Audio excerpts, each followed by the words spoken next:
नोएडा का खूनी सिस्टम जिसने एक सॉफ्टवेयर इंजीनियर को मार डाला है। नोएडा सेक्टर 150 में जो हुआ वो सबके सामने है। प्रशासन के मुंह पर वो पूरा मामला एक करारा तमाचा है। ये वो नोएडा है जहां करोड़ों करोड़ों के फ्लैट मिलते हैं, लेकिन हकीकत में यहां आलीशान सोसाइटी के बीच मौत के गड्ढे पाले जा रहे हैं। हैरानी की बात तो यह है कि युवराज के शव को गड्ढे से खोजने में 5 घंटे लगे और कार निकालने में 96 घंटे। सवाल यह है कि जब चश्मदीद मुनिंदर अपनी जान जोखिम में डालकर तालाब में उतर सकता था, तो करोड़ों की ट्रेनिंग और तनख्वाह लेने वाली पुलिस और दमकल विभाग किनारे पर खड़े होकर तमाशा क्यों देख रहे थे? प्रशासन की नाक के नीचे 10 साल से मौत का गड्ढा पल रहा था। इतना सब कुछ हो रहा था, लेकिन नोएडा डीएम मेधा रूपम क्या कर रही थी? विधायक पंकज सिंह क्या कर रहे थे? सांसद महेश शर्मा क्या कर रहे थे? अथॉरिटी के अफसर क्या कर रहे थे? और तो और इंजीनियर की मौत के बाद चश्मदीद को धमकी दी जा रही है, बयान बदलने के लिए मजबूर किया जा रहा है। और यहां तक कि बयान बदलने के इतना मजबूर किया गया कि अब मुनिंदर ये कह रहा है वो पुलिस प्रशासन जो उस समय मदद नहीं पहुंचा रहा था उसने पूरी मदद की थी। अब कई सवाल इसमें उठ रहे हैं कि एसआईटी जांच में कितने लोगों तक आज पहुंचेगी इस पूरे मामले में। इंजीनियर की मौत पर एसआईटी की जांच तेज हो गई है। कल नोएडा में एसआईटी नोएडा प्राधिकरण में मीटिंग भी हुई थी। एसआईटी हेड भानु भास्कर ने अफसरों से पूछताछ की है। ग्राउंड पर एसआईटी की टीम ने मुआयना किया। मृतक के परिजनों के बयान भी दर्ज किए जाएंगे। जिम्मेदार लापरवाह अधिकारियों पर गाज गिरने की बात भी कही जा रही है। 2 घंटे तक मदद नहीं मिलने की वजह से युवराज की मौत हो गई। इस खबर पर आपको विस्तार से जानकारी देंगे। बड़ी खबर आपको बता दें कि हादसे के समय एसीपी हेमंत उपाध्याय मौके पर मौजूद थे। यह जानकारी मिल रही है। जिस वक्त युवराज की मौत हुई, युवराज मदद के लिए चिल्ला रहा था, उस वक्त एसीपी मौके पर मौजूद थे। एसएचओ सिपाही हर कोई मौके पर मौजूद था। एसीपी हेमंत उपाध्याय मौके पर थे। एसएचओ सर्वेश, चौकी इंचार्ज, बीट सिपाही भी मौके पर मौजूद थे। Chief fire officer Pradeep Choubey भी मौके पर मौजूद थे। लेकिन एक सीईओ के खिलाफ कार्रवाई करके प्रशासन अपनी पीठ थपथपा रहा है। अनाया हमारे साथ जुड़ी, हमारे तमाम सहयोगी जुड़े। अनाया, सबसे पहले आपके पास आऊंगी। अनाया, कई अधिकारी मौजूद थे, लेकिन युवराज मौत के मुंह में समाता रहा, किसी ने कोई बड़े कदम नहीं उठाए। बिल्कुल, कई लोग यहाँ पर मौजूद थे। बार बार हम ये दोहरा रहे हैं कि यहाँ पर तकरीबन 30 पुलिस अफसर जो थे और फायर ब्रिगेड के जो अफसर थे सब भी मौजूद थे, अधिकारी मौजूद थे। एसीपी भी यहाँ पर उस वक्त उस रात मौजूद थे, लेकिन किसी ने कोई कदम नहीं उठाया। और ये जो पूरा मामला है ये काफ़ी समय से चला आ रहा है। इस वक्त का मामला नहीं है, क्योंकि जो लोकल है वो भी बताते हैं। से जुड़ी खबर आपको बताऊं, लेकिन एसआईटी की टीम नोएडा अथॉरिटी पहुंच चुकी है। एसआईटी की टीम नोएडा अथॉरिटी पहुंच चुकी है। एसआईटी की टीम जो कल परिवार से मिलने के लिए भी पहुंची थी, एसआईटी की टीम जो कल घटनास्थल पर भी पहुंची थी। ये कहा जा रहा है कि परिवार से बात की जाएगी, यानी कि युवराज के पिता से बातचीत की जाएगी। अब वो टीम अथॉरिटी पहुंच चुकी है। इस पूरे मामले की जांच की आखिर लापरवाही किस स्तर पर हुई है, जांच में लंबा वक्त लग सकता है। लेकिन सबसे बड़ा सवाल यह है कि जिस वक्त अधिकारी वहां पर मौजूद थे, जिनको तुरंत बड़े कदम उठाने थे, उन्होंने कुछ क्यों नहीं किया? सुमित इस वक्त हमारे साथ जुड़े हैं। सुमित, क्या तस्वीर क्या देख पा रहे हैं? एसआईटी पहुंच चुकी है अथॉरिटी?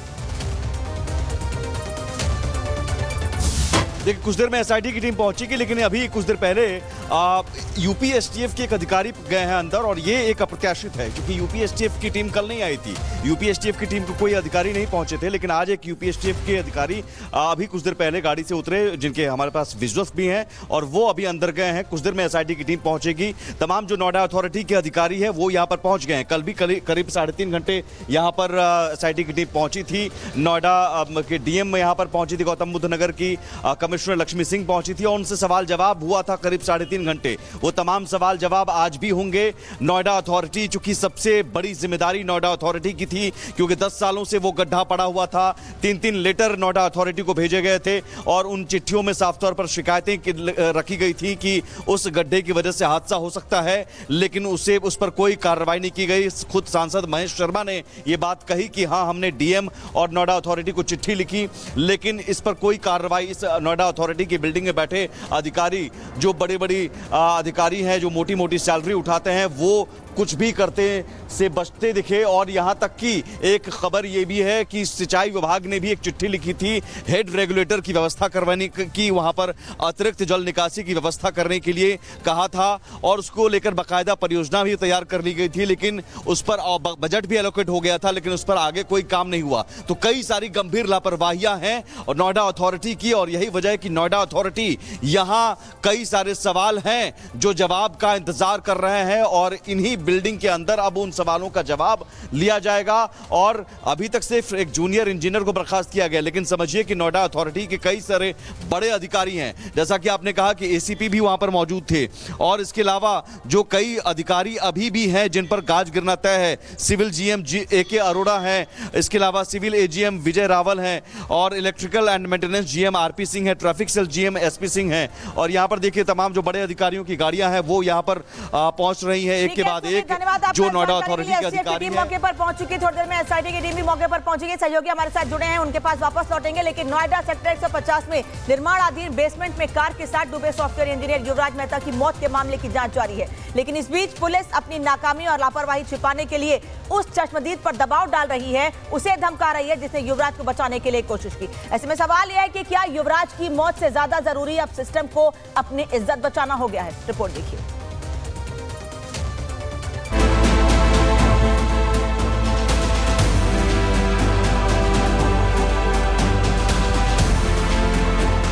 तारीख 16 जनवरी, जगह नोएडा सेक्टर 150 निर्माणाधीन इमारत का बेसमेंट, जहां पानी से लबालब भरे जानलेवा गड्ढे में डूबकर सॉफ्टवेयर इंजीनियर युवराज मेहता की मौत हो गई। आज इस केस की जांच SIT कर रही है, लेकिन जांच से पहले ही सिस्टम पर सवालों की बाढ़ आ चुकी है। इस पूरे मामले का सबसे अहम किरदार है चश्मदीद मुनिंदर। मुनिंदर ने वही कहा जो उसने आंखों से देखा। उसने बताया कि हादसे की रात फायर ब्रिगेड की टीमें मौके पर थी, लेकिन टीम पानी में नहीं उतरी। उल्टा मुनिंदर से कहा गया कि तुम खुद पानी में उतरो। हमारे यहाँ पे जो 16 तारीख को एक घटना हुई थी, अभी एक ज्यादा धुंध के कारण एक लड़का 27 साल वर्षीय रोड से सीधा तालाब में दागे गाड़ी लेकर, तो रोड में दागने के बाद जो किसी भी तरीके से पुलिस को पता चली, 15 मिनट के अंदर अंदर वहाँ पे पुलिस पहुंच गई। कुछ लोग मौजूद थे, उन्होंने पुलिस को कॉल की। 15 मिनट के अंदर पुलिस पहुंचने के बाद उसने, इतने ही मैं पहुंचता हूँ कुछ समय बाद, थोड़ी सी देर बाद ही, तो पुलिस अपनी कार्रवाई में लगी हुई थी। पुलिस उसे पूरा कोशिश कर रहे थे बचाने के लिए। फिर कुछ देर बाद ही SDRF, NDRF, फायर ब्रिगेड सब ही समय पर पहुंच चुके थे, लेकिन ज्यादा धुंध होने के कारण तालाब में ना तो लड़का दिख रहा था ना गाड़ी दिख रही थी। लेकिन लड़का उन्होंने पूरी मशक्कत के बाद लगभग कुछ समय बाद ही उसे बहुत जल्दी रेस्क्यू कर लिया था लड़के को। जब प्रशिक्षित टीम मौके पर मौजूद थी तो एक आम नागरिक को जिंदगी जोखिम में डालने को क्यों कहा गया? नोएडा प्रशासन युवराज को नहीं बचा सका, लेकिन आज पुलिस उस मुनिंदर को डराने में जुटी है जिसने युवराज को बचाने की कोशिश की। मुनिंदर का कहना है कि पुलिस उसे डरा धमका रही है, अपना बयान बदलने का दबाव बना रही है। जितने भी पत्रकार आ रहे हैं ये आके चले जाएंगे, हमें तुम्हें यहीं रहना, ध्यान रखना। चैलेंज दिया है मुझे, चैलेंज, और 100% बता बाहर थाने के सामने एक पारा में ले जाकर। कौन थे उस मौजूद? दरोगा थे, 2 सिपाही थे जी। आपको चैलेंज किस बात की दिया? चैलेंज ये दिया था कि ये जो ये पत्रकार आ रहे हैं इनके सामने मत जा, फोन स्विच ऑफ करके बाहर चला जा कहीं। पार्क पुलिस थाना। जी। और वो बोल रहे थे कि तुम्हें और हमें तो यहीं रहना है, ये तो अपना TRP के लिए डोल रहे हैं। मोनिंदर आप इसके से साइड हो जाइए, क्यों बेफालतू की। कहा गया कि ऐसा बोलने की पुलिस वहाँ पर थी, उन्होंने मशक्कत की, ये बताइए। हाँ, ऐसे मुझसे बोला था कि ऐसे बोलना है वीडियो में। पर जबकि आप यहाँ पर मौजूद थे उस रात को जब युवराज यहाँ पर गिर गया था पानी में, तब क्या आपने देखा? और हालांकि मैंने सच्चाई बताई थी, उसमें मैंने कोई झूठ नहीं था। आपने उससे? मैंने देखा था कि पुलिस वाले जो थे कुछ बुजुर्ग थे सच्चाई में, उसमें जो नौजवान थे उन पर तैरना नहीं आता था, फिर भी उन्होंने तुरंत फायर ब्रिगेड बुलाई। फायर ब्रिगेड में तो सारे नौजवान थे, वो भी क्यों नहीं घुसे अंदर। 3-4 क्रेन थी, नीचे दाके हुए थे, 2-3 यहाँ पे खड़े थे, रस्सा फेंक रहा था बहुत सारे, लेकिन एक दूसरे को कोई रस्सा दे रहा है, कोई फेंक रहा है, कोई उसको पकड़ा रहा है, कोई, लेकिन अंदर जाके थे यहाँ पर फायर ब्रिगेड की टीम। फायर ब्रिगेड की टीम में मुझे नहीं पता, लेकिन मैं 1:40-45 पे आया था, उस टाइम मुझे मौजूद मिले थे। और लेकिन लड़का युवराज उस समय भी अंदर था जी। फायर ब्रिगेड से पुलिस प्रशासन ने बाकायदा साफ बोला था, प्लीज मुझे बचा लो पापा, बोल दो मुझे बचा लें प्लीज पापा, मैं मरना नहीं चाहता, प्लीज पापा मुझे बचवा लो प्लीज। ऐसे कर करके वो उस लड़के ने खूब पुकार लगाई, 2 घंटे कम से कम। देखा आपने कैसे नाकामी छुपाने के लिए सिस्टम अब सच को दबाने की कोशिश कर रहा है। सवाल है कि सच बोलने वालों को क्यों डराया जा रहा है? अगर पुलिस और प्रशासन निर्दोष है तो बयान बदलवाने की जरूरत क्यों? अगर रेस्क्यू में कोई चूक नहीं हुई तो झूठा वीडियो बनाने का दबाव क्यों? और अगर सब कुछ सही है तो एक चश्मदीद को जेल की धमकी क्यों? क्या यही है पुलिस प्रशासन का न्याय? एसआईटी मामले की तफ्तीश कर रही है, लेकिन क्या धमकी देने वाले इन पुलिस अफसरों पर कोई कार्रवाई होगी? यह सिर्फ एक हादसा नहीं, ये नोएडा के थके हुए सिस्टम की पोल खोलने वाला मामला है। जब चश्मदीद ही सुरक्षित नहीं है तो सच सुरक्षित कैसे होगा? सवाल पूछना हमारा काम है और हम पूछते रहेंगे। आखिर युवराज की मौत पर पर्दा डालने की क्यों कोशिश हो रही है?